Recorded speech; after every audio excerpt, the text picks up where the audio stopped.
There's a beautiful painting that's hung in one of the art galleries in London, and there's a whole floor that's given over to Italian Renaissance paintings.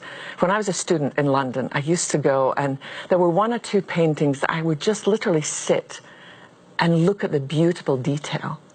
But there's a painting by an Italian Renaissance painter. He painted this beautiful oil of Christ being held by his mother. And it's quite a large painting, and it's hung in this gallery.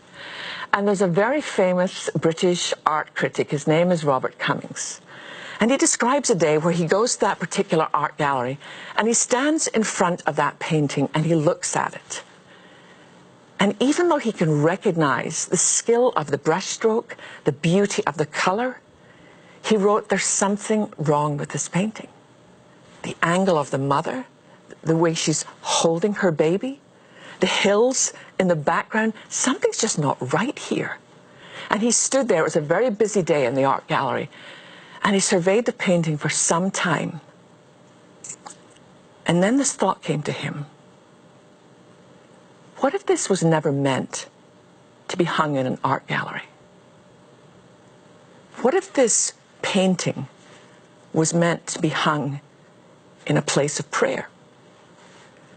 So this very well-dressed, very well-known art critic did something that he says he's never done before in his life. He got down on his knees in the art gallery in front of the painting, and he looked up, and it changed everything. He realized this was not a painting that was supposed to be stood and stared at. This was a painting that had been commissioned to be seen through the eyes of worship. From that place on his knees, as he gazed up, everything about the painting had changed. Mary was holding the baby close. The hills were in the background.